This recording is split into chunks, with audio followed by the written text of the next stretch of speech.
part 3 now, yeah? Now look at the squad.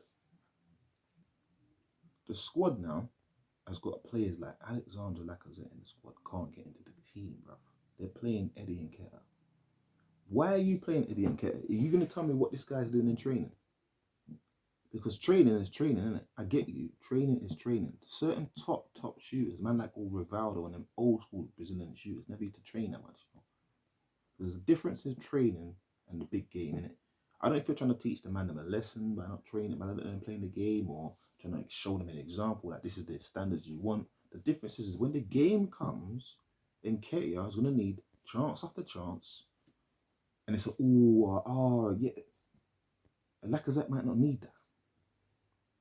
Because he's actually a clinical, well-renowned, international, wouldn't say world-class, but he's a class striker, in my opinion. That Arsenal, to me, are turning into a bit of a number 10, which is not what I've known Lacazette to be. When I used to watch Lacazette before he came to our club, that guy was, and still is, and always was, deadly in the box. Ball to feet, used to the goal he scored. What's it, Bournemouth or whatever it was the other day? Not Bournemouth, forgot the name, man, right now. You get me? But you don't know Brentford, innit? Yeah? Or the Charlton game. I think it was the Brentford game where he turned. Listen, that's his speciality, bruv. He's been doing that. That's what he does. Ball in the box, this guy holds the ball up on any side of his feet. Remember the Tottenham goal? Turn, rast it up in the top. That's what he's about, bruv. He's come to Arsenal. We've got him change up his whole game plan. This guy now receives balls outside the area with his back facing goal, trying to hold it up, trying to bring in other players. It's all some mad, slow football, bruv. Because why is man not getting the ball to him? Even with his back faced, he should be taking a touch and turning and gone. Off of a 1-2 or something. It's too predictable, bruv, because the football's too slow. So the ball comes to him, the defender already knows what he's going to try and do, lay it off to someone, but before you know it, he's lost it, or he's not held it up enough, or whatever. The move is now broken down. Do you get me? Watching it is just painful and tireless, because I say, why does this keep happening? Why does this football so predictable? Nicolas Pepe is another guy. If you watch this guy playing for Lille, it's just raw speed, bruv. Attacks, breaks, no pausing, no slacking, no slouching, bruv. The ball's coming to him ahead of him. So it's ahead of the play. Not to feet most of the time, it's ahead of the play. So he's running onto the ball. He's not getting ball to feet where he's got to stop, and the man them done work him out. They got all two men on the most time he touches the ball. And he's predominantly on his left foot, as we can see. So in France, the ball's coming ahead of him. He's running onto it. Man ain't catching him really. And we know he's got the skills. He's banning up, man, if he even needs to. And that's in the goal. Before you even finish. Before you even see what I want, that's in the goal. That's why the man then was praying him and liked him. Of course, he was wanted. Why wouldn't he be? Because you saw what he was getting on with. So, come on. This is why the man was saying presence and everything. Because you see it for yourself, brother. You understand? So, I don't know why, for some reason, man ain't picking him. Two different managers I've seen now, not really. Even Ljungberg ain't really picking, man. But I know one thing. This guy, if he gets the right play, the right service, yeah, he's a bit tippy-tappy, does a bit too much. You get me? A bit too much.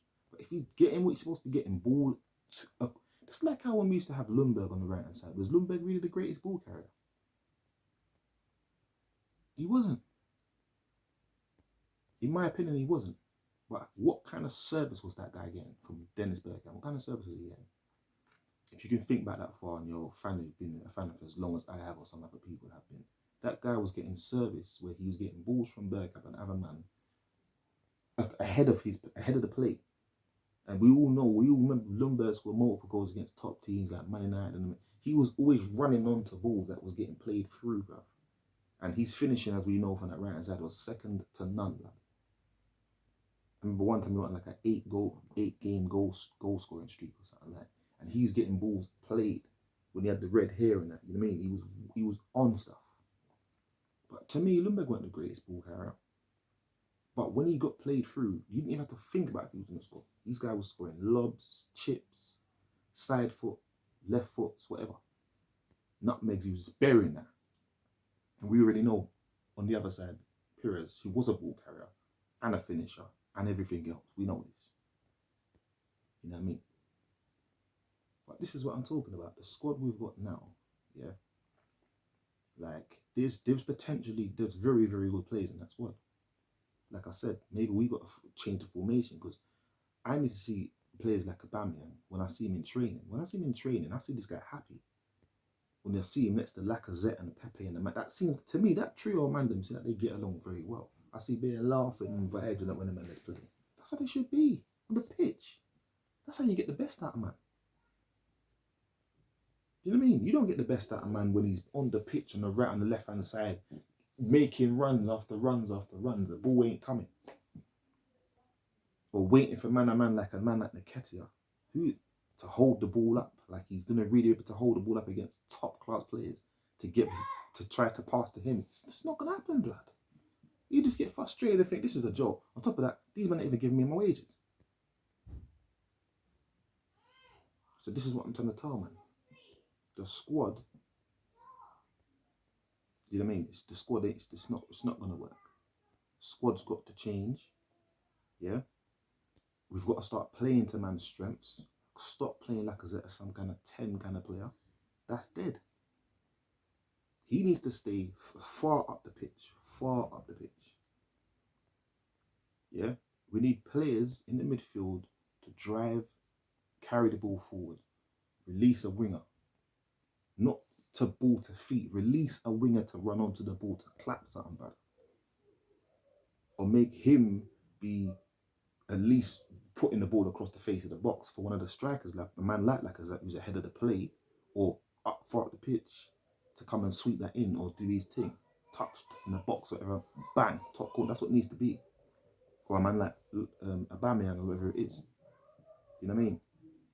But it's like nowadays, it's like the fans seem to know what team to pick more than the managers.